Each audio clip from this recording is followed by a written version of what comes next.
우리의 빛이요 소망이시요 기쁨이시요 평화이신 우리 예수님께서 오늘의 설교를 통해서 여러분에게 들려주시는 음성 꼭 들을 수 있기를 바랍니다.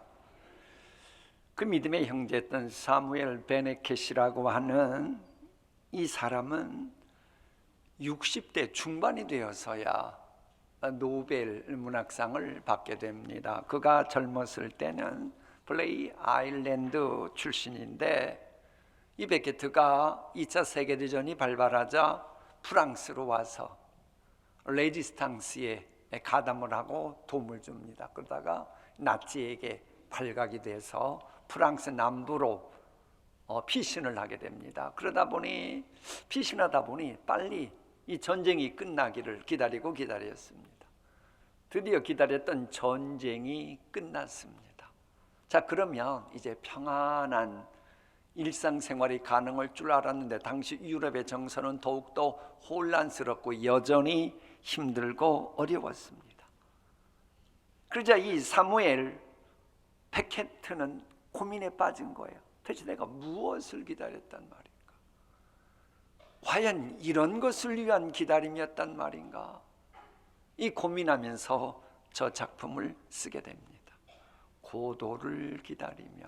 저기서 이 고도라고 하는 것은 외딴 섬을 말하는 게 아니고 그게 사람인지 그 무엇인지 정확히 알 수 없는 그런 개념을 고도라고 한 겁니다. 이 작품은요, 시곡인데 1953년 파리 바벨론 극장에서 로제 블랑 연출로 초연된 이래 전 세계에 번역도 되고 공연될 정도로 아주 유명한 현대 연극계의 새로운 이정표를 썼다고 하는 그런 작품입니다. 그런데 이 작품에는 정신적인 것을 추구하는 블라디미르와 육체적인 욕망을 추구하는 에스트라공, 이 두 사람이 어느 한적한 시골길 나무 옆에서 고도를 기다립니다. 이 고도를 기다리다가 만나면 뭔가 행복한 인생이 전개될 것 같은 생각 속에 그랬습니다. 물론 자신들이 기다리고 있는 고도가 누구인지 무엇인지 정확히 알지는 못하지만 그래도 고도를 만나면 자신들의 미래와 현재의 인생살이에 대한 궁금증이 풀어지리라고 하는 생각 속에 마냥 기다리고 있었어요.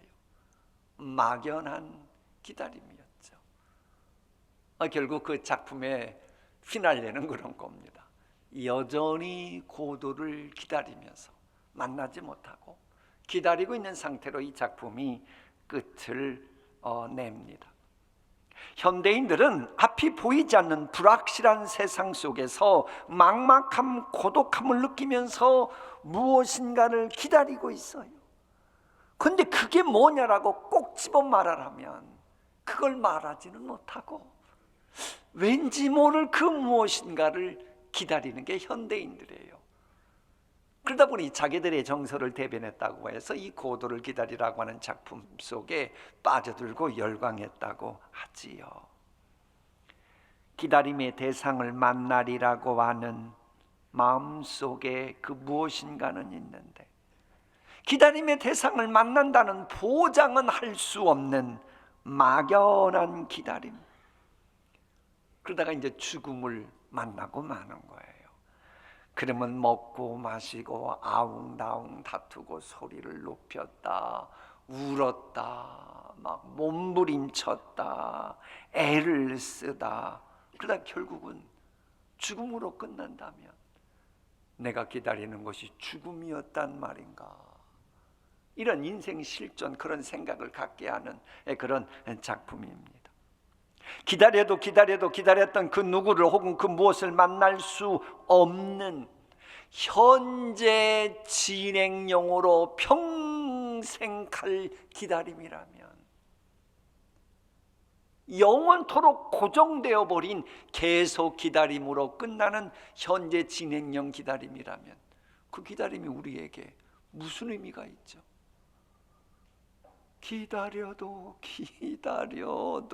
님 오지 않고, 그러면 그런 기다림은 무슨 의미가 있는 겁니까? 물론 인간은 기다리는 존재입니다. 하나님이 인간을 혼자 살 수 없는 존재로 만드셨기에 인간은 누군가를 기다리며 삽니다. 젊은이들 같으면 사랑하는 연인을 기다리기도 하고, 이 부모님들 같으면 자식이 오기를 기다리기도 하고, 이 자녀들 입장에서는 힘들고 어려울 때 부모님을 기다리기도 합니다. 혹은 나에게 뭔가 기쁨을 줄 수 있다고 생각하는 그 누군가를, 그 무엇인가를 막연하게 기다리기도 해요. 요즘처럼 바닥이 보이지 않는 경제 불황에서 가게 운영하는 분들은 손님들이 오기를 기다립니다. 화물연대 파업으로 인해 지금 산업계는 이미 1조 6천억 원 정도의 매출이 손실되었고 앞으로 눈덩이처럼 불어날 것이라고들 전망들 하는데, 그래서 그 후유증으로 생산 가동이 어려워진 공장들은 이런저런 물건이 실린 차량이 오기를 기다리고 있습니다. 인간은 불완전한 존재이기 때문에 지금보다 보다 나은 삶, 보다 나은 행복을 기다려요. 물론 기다림 그 자체는 때로는 지루하고 고통스럽기까지 합니다. 때로는 참기 어려운 고독에 몸부림치기도 합니다. 그럼에도 불구하고 기다림 그 자체는 뭔가 희망을 하는 것이 있다 보니 기다림에는 뭔가 좀 신비스러운, 인간의 머리로 이해할 수 없는, 뭔가 한마디로 꼭 집어 말할 수 없는 왠지 모를 그 애틋함이 이렇게 들어있는 건 맞아요. 자, 그런데 문제는 이런저런 기다림이 많지만 기다림이 실망으로 끝나는 경우가 많더라는 거예요. 요즘 우리나라 월드컵 경기 아주 유명해요. 여러분 혹시 월드컵 경기에 관심 있으세요? 있으시다 그러네. 관심 없는 분도 계신지 몰라요. 월드컵 16강 올라가야 되는데 그때 얼마나 많고 많은 사람들이, 그럴 때 아멘까지 꼭 하실 필요가 있습니까? 어쨌거나 나라 사랑하는 마음은 있어요. 저도 이기게 해달라고 기도한 적이 있으니까.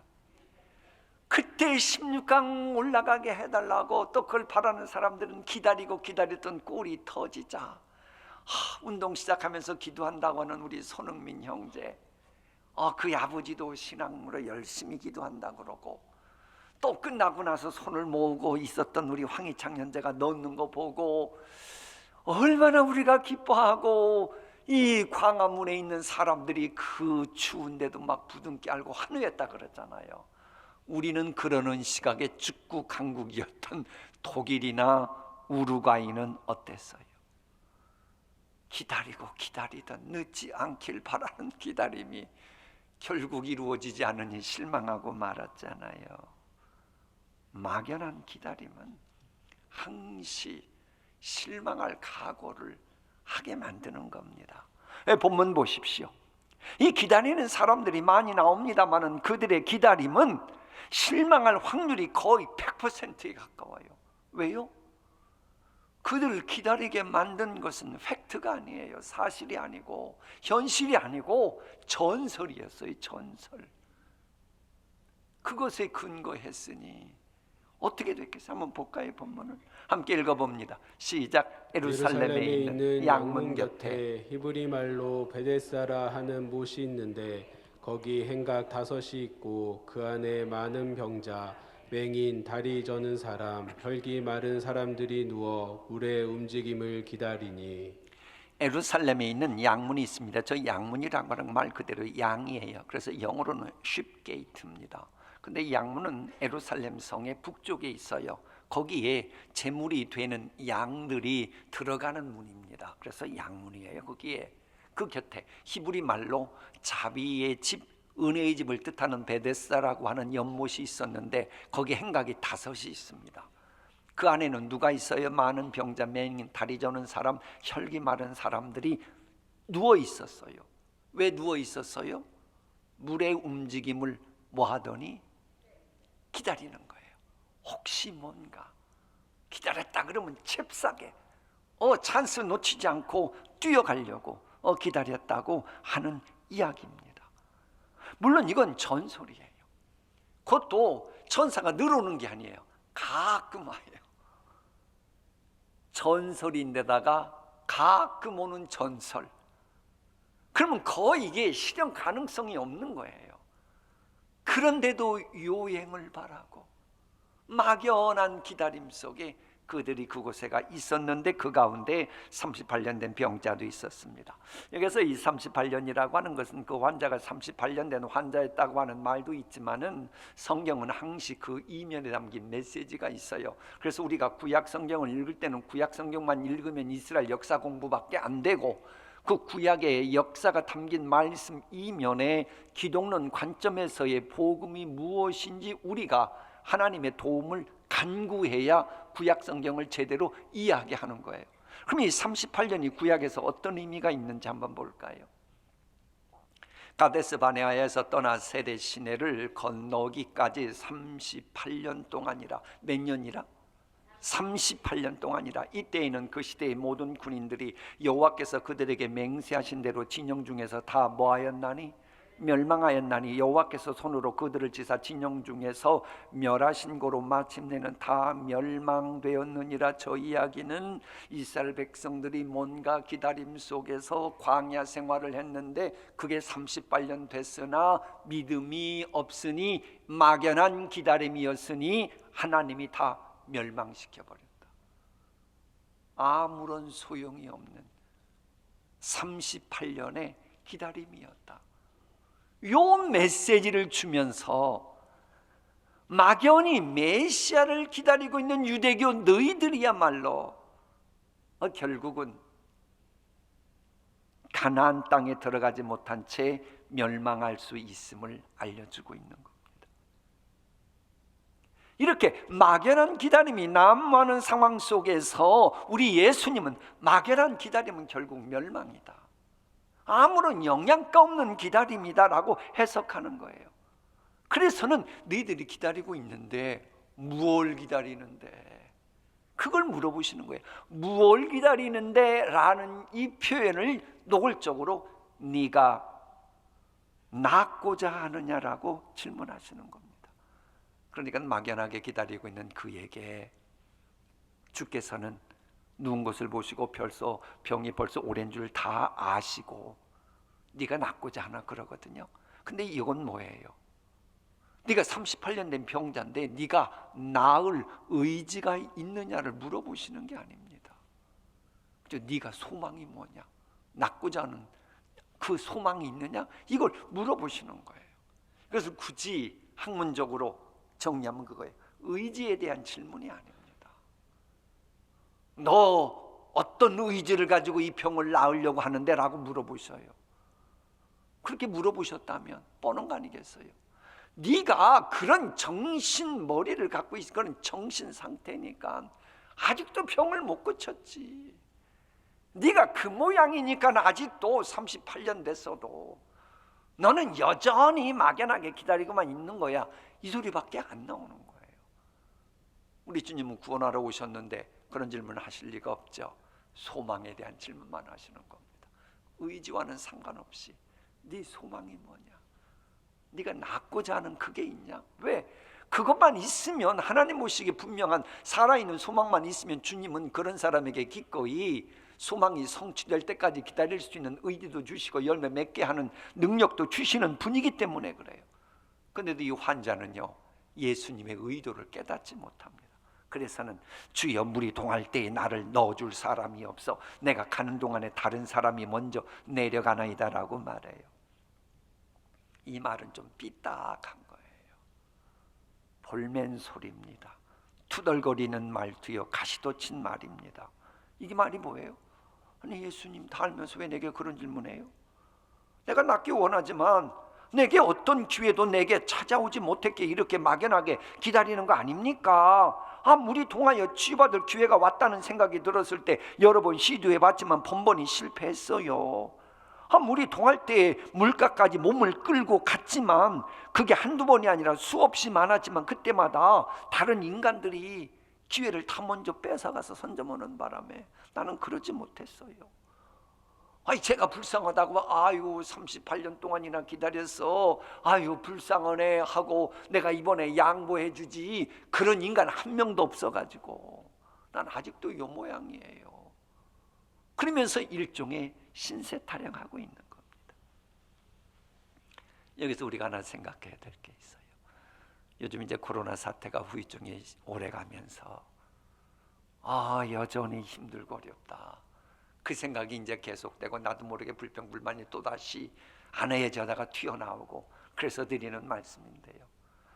불평불만 원망, 지난번에 말씀드린 것 또 하는 겁니다. 혹은 투덜거리는 거, 하나님을 향해 볼멘소리 하는 거, 그거 하나님께 하는 것은 그건 경건입니다. 그건 문제가 되질 않아요. 볼멘소리, 원망하는 거, 투덜거리는 걸 하나님에게서 눈 뜨고 눈을 돌려가지고 엉뚱한 데다 그러면 죄악이 되는데, 하나님께 그러는 것은 주님이 다 봐주십니다. 그러니까 이 사람이 볼멘소리를 해도 주님과 계속 대화하는 거예요. 즉 주님과 기도를 하는 겁니다.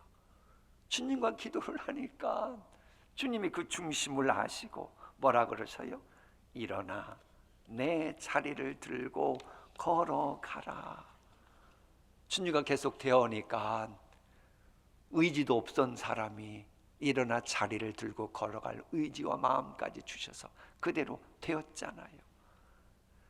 아무리 투덜거리는 인생이라지만 예수님의 권위를 인정하는 단계까지 오면 그 기다림이 열매를 맺도록 주님이 인정하시는 겁니다. 많은 믿음의 선배들이 무엇인가를 구체적으로 바라는 그런 기다리면서 신앙생활했기 때문에 문제 해결의 은총 속에 소망의 열매를 맺었던 거예요. 그러니까 이 믿음의 선배들은요, 내가 바라는 것의 실상인 믿음으로 기다리는 자에게는 주님이 반드시 찾아오신다라고 하는 것을 아는 영적인 센스가 있었습니다. 자, 오늘 한번 본문이 배경되는 시작점 1절을 함께 읽어볼까요? 시작. 유대인의 명절이 되어 예수께서 예루살렘에 올라가시니라. 잘 보세요. 유대인의 명절입니다. 유대인의 명절이 되면 유다 이스라엘에 있는 수많은 유대인들이 명절 지키러 예루살렘에 올라옵니다. 뿐만 아니라 전 세계에 흩어져 있는 디아스포라 유대인들이 예루살렘에 몰려옵니다. 그럼 예루살렘에는 인산인해입니다. 유명 인사들도 많이 옵니다. 게다가 축제 분위기입니다. 그때 예수님이 올라가셨는데 2절부터는 뭐예요? 유명 인사 만나러 다니시지 않고 문제가 있어서 인간의 힘으로 고치지 못하는 문제 때문에 초자연적인 능력을 바라고 있는, 기다림이 있는, 기다리고 있는 그들에게도 주님이 가셨다는 거예요. 이런저런 질병을 안고 살아가는 사람, 자신이 그렇게 비참한 환자가 된 것은 부모님의 죄악 때문이라고 남들이 말하는 소리 듣고, 혹은 네가 과거에 그런 죄를 졌으니 그런 못 쓸 병에 걸렸다고 하는 소리를 들으면서 내가 이런 소리 더 이상 듣지 말아야지 하고 초자연적인 능력을 바라면서 기다리고 있는 사람들, 그들을 주님이 찾아가신 거예요. 그래서 문제 해결됐잖아요. 그렇습니다. 우리 예수님은 하늘 보좌에서 낮은 곳 이 땅에 성육신하신 분입니다. 죄악과 질병과 가난과 눌림과 핍박받는 사람들의 문제를 해결하기 위해 성육신하신 분입니다. 메마른 환경 여건과 광야 같은 처지, 그리고 저주의 땅 같은 삶의 자리라 할지라도 은혜의 생수가 흐르게 해서 시냇가에 심겨진 나무처럼 살만 나는 인생을 수절을 쫓아 살아갈 수 있도록 하시게 주님이 오셨습니다. 사막 같은 인생이 있어요. 꽃피는 인생 만들어 주시려고 오셨습니다. 소금바다 같은 인생이 있어요. 소금바다에는 물고기가 안 살아요. 물고기가 안 사니 어부들이 몰려올 리가 없습니다. 지금까지 내가 살아오면서 도대체가 열매 맺지 못하고 사람들이 나만 보면 피해버리는 소금 같은 인생입니까? 소금바다 같은 인생이라 할지라도 주님이 오셔서 하나님과 화목하고 사람들과 화목하면서 주변 사람들이 몰려들게 하는 그런 인생 만들어 주시려고 주님이 이 땅에 오셨습니다. 저주받은 사람들의 본거지인 베데스다에 기쁨과 은혜와 감격과 감사가 넘치도록 하시기 위해 예수님이 성육신하셨어요. 그러니까 예수님을 기다리는 것은 그 삼열백개트의 고도를 기다리며 같은 그런 막연한 기다림이 아니고 기쁨의 공동체가 태동되게 하는 기다림인 거예요. 그래서 우리 주님을 기다리는 것은 우리가 마땅히 해야 되는 겁니다. 여러분, 인간의 기다림이 인간적인 생각에만 머무르면 그 기다림은 인간의 문제를 해결하지 못합니다. 평생 기다림의 현재 진행형이 될 뿐이에요. 여러분, 지금 기다리시는데 그게 뭔가 열매가 맺어가고 있습니까? 확신이 있습니까? 그걸 어떻게 알아요? 내가 지금 나는 아직도 여전히 기다리고 있잖아요. 거기서 끝나면 돌아가실 때까지 그거 여전히 기다림으로 끝날 확률이 거의 99.9%입니다. 그런데 현재 진행형인 계속된 기다림이지만은 여기에 성육신하신 예수님이 딱 개입되는 순간, 그때부터는 미래지향적인 기다림이 되면서 소망이 꿈틀대기 시작하는 겁니다. 다른 각도에서 보면, 본문을 보면 38년 된 환자가 만났던 기다림은 터널이 아니라 동굴이었어요. 터널은 언젠가는 만나잖아요. 그런데 이 환자를 비롯한 환자들의 그 기다림은 동굴이었어요. 기다려도 빛이 보이지 않는 그런 동굴이었습니다. 우리가 지금 기다리고 있다고 하지만 그 기다림이 동굴인지 터널인지 그 생각해 보셨습니까? 어떤 분에게는 현재 기다림이 동굴일 수 있고, 어떤 분에게는 그 기다림이 터널일 수 있습니다. 여러분, 동굴의 특징이 뭐예요? 무엇인가 열심히 추구하고 노력하고 기다려도 앞에 딱 가로막는 장벽이 있어서 소망이 없다는 겁니다. 그런데 하나님은 이런 동굴도 터널되게 만들어주시는 분임을 믿습니다. 하나님은 동굴의 벽도 뚫어지게 하시는 분입니다. 이 강원도에 많은 터널 보십시오. 그 본래 꽉 막혔던데도 인간들은 거기에 터널을 만들잖아요. 인간들도 이러거든. 하물며 전능자 하나님이 여러분의 삶 속에 있는 동굴 그거 하나 터널 못 만드시겠습니까? 인간들도 온갖 암벽이 있어도 터널을 만드시고야 마는데, 왜 하나님은 여러분에게 있는 그 암벽은 뚫지 못한다고 생각하고, 그러면서 무슨 전능자를 믿는다고 말할 수 있겠습니까? 아무리 터널이라고 해도요, 주님 눈밖에 나잖아요. 그러면 마귀가 여러분의 동굴을 터뜨려 버립니다. 그럼 터널도 동굴이 돼요. 그런데 우리 주님을 영접하면 동굴이 터널이 되고, 그래서 미래지향적인 기다림이 되는 거예요. 여러분, 욥기 요즘 우리가 새벽 예배 나가고 있는데 한결같은 메시지가 뭐예요? 가도 희망을 만날 수 없는 거예요. 동굴이었어요. 그런데 욥기 38장으로 가면 그 동굴 같은 기다림이었는데 38장의 위에서 하나님의 음성이 휴식적으로 내려옵니다. 그리고 나서 욥의 기다림의 동굴은 터널이 돼가지고 그 우리가 모두 부러워하는 회복의 은총과 함께 결론이 나고 맙니다. 본문 보십시오. 38년 된 환자가 맞닥뜨린 동굴의 벽이 있었어요. 그야말로 절망의 동굴이요, 자포자기의 동굴이요, 재기불능의 동굴이었어요. 근데 이런 동굴이 예수님 만나면서 새로운 인생이 터널이 되잖아요. 여러분의 현재 고민거리가 무엇입니까? 어떤 동굴입니까? 그 동굴, 그걸 터널로 뚫어주시려고 인간의 몸을 입으신 전능자 예수님을 기다리는 그런 대림절입니까? 지금 이 대림절 두 번째 주일입니다만은 우리는 암울한 현실의 동굴의 벽, 그 누구도 해결할 수 없는 동굴의 벽이지만 기꺼이 뚫어주시려고 다가오시는 전능자이시만 육신의 옷을 입고 오신 예수님을 기다리는 이 기다림이 있어야 여러분 성탄절 제대로 보내고 연말연시 제대로 보내는 거예요. 이런 기다림이 없으면 죄송합니다. 이런 기다림이 없으면 여러분은 성탄절 엉터리로 보내는 것이고, 연말 연시 여러분에게 다가온들 아무런 소용이 없고 그저 막연한 실망할 수밖에 없는 것으로 내년 보내게 될 것입니다.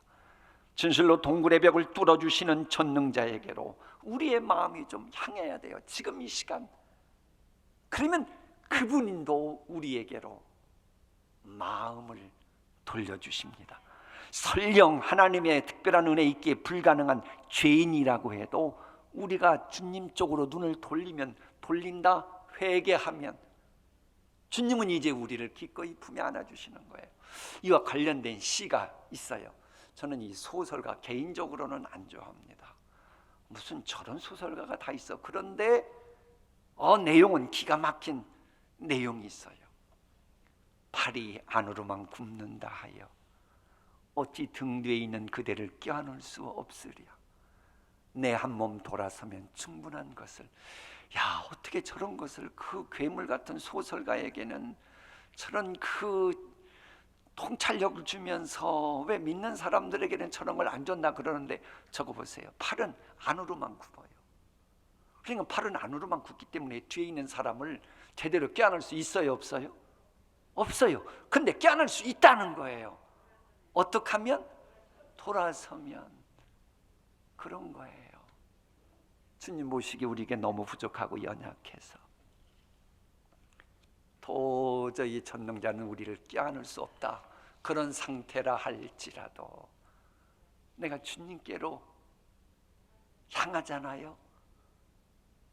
그러면 동굴을 터널 만드시는 그분도 우리에게로 돌리셔서 그 전능자의 팔로 우리를 껴안으시고 우리를 품으로 안아주시는 거예요. 그래서 내가 아무리 절망적이고 불가능한 상황이라 할지라도 주님을 외면하지 않으면 나의 현재 동굴조차도 얼마든지 터널로 만들어지는 역사가 만들어지는 것입니다. 이 본문에 있는 환자로 다시 갑니다. 육체적인 질병이 있는 것은 재론할 것이 없고 괴로운 일입니다. 안타까운 일입니다. 게다가 38년 된 환자였다면 더욱더 처참합니다. 정말로 더욱 안타까운 일입니다. 그런데 이보다 더 처참하고 안타까운 일이 있어요. 그게 뭐예요? 기다림의 동굴을, 기다림의 터널로 만들어 주실 수 있는 예수님을 외면하는 사람이에요. 물론 38년 동안 환자였으니 안타깝다니까요.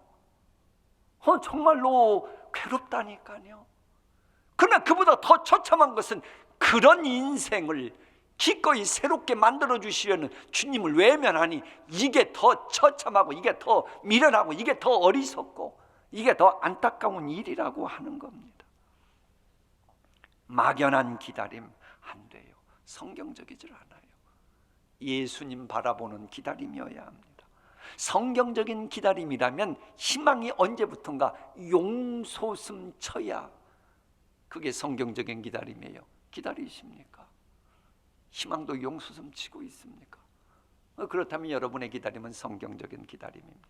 마무리하겠습니다. 성경에 나타난 믿음의 선배들은 모질고 모진 시련과 절망스러운 현실 앞에서 전능자를 기다렸습니다. 이래가지고 믿음의 영웅으로서의 삶을 그들은 기꺼이 살아낼 수가 있었습니다. 여러분, 하나님을 기다린다고 하는 것은 하나님께 소망을 두는 거예요. 그래서 이 기다리라고 하는 이 단어가 성경에서 다른 데는 소망을 둔다, 희망을 둔다라고 하는 말로 이렇게 번역돼도 전혀 문제가 없는, 그러니까 기다림과 소망, 희망은 동전의 양면 같다고 하는 말입니다. 그런데 소망이 담긴 기다림이다 보니 기다리고 있는데 소망이 열매 맺게 하는 대상이 내게 오지 않으면 내가 그분을 못 알아보면 어떡하나라고 신경 쓰는 긴장이 있게 돼요. 기다림에는 긴장이 있어야 됩니다. 왜? 간절한 소망 속에 기다리니까. 그래서 슬기로운 5 처녀 이야기를 우리 주님이 하신 겁니다. 슬기로운 5 처녀처럼 주님을 기다리는 것에는 어느 정도 긴장이 있어야 돼요. 그러니까 연말연시라고 해서 흥청망청하는 세상 사람들과는 달리 좀 거룩한 긴장 속에서 대림절을 보내고 연말연시 보내는 것이 하나님의 자녀들의 마땅한 모습입니다. 12월 보내고 있는 여러분의 현재 기다림은 어떤 기다림입니까? 무엇을 위한 기다림입니까? 여러분의 현재 그 기다림에 대해서 우리 주님은 무엇이라고 해석할 것 같습니까? 긴장된 기대 속에서 인내하면서 예수님을 기다렸다가 은총을 입었던 사람들의 고백이 성경에 있어요. 그걸 오늘 다 함께 읽으면서 설교 마치겠습니다. 함께 있습니다. 주를 바라는 자들은 수치를 당하지 아니하려니와 주님 우리에게 은혜를 베풀어 주십시오. 우리가 주님을 기다립니다. 아침마다 우리의 능력이 되어 주시고 어려울 때에 우리의 구원이 되어 주십시오. 또 있어요. 함께 읽습니다. 주님의 우렁찬 소리에 백성이 도망치며 주님께서 일어나셔서 우리 편이 되어 싸우시니 민족들이 흩어집니다. 주님은 참으로 위대하시다. 저 높은 곳에 계시면서도 시온을 공평과 의로 충만하게 하실 것이다. 주님께서 너로 안정된 시대를 누리게 하실 것이다. 저게 이사야 33장 2절로 6절에 있는 세번역 성경을 그대로 읽어드린 거예요. 이런 간증을 하는 한 분 한 분 되시기를 축복합니다.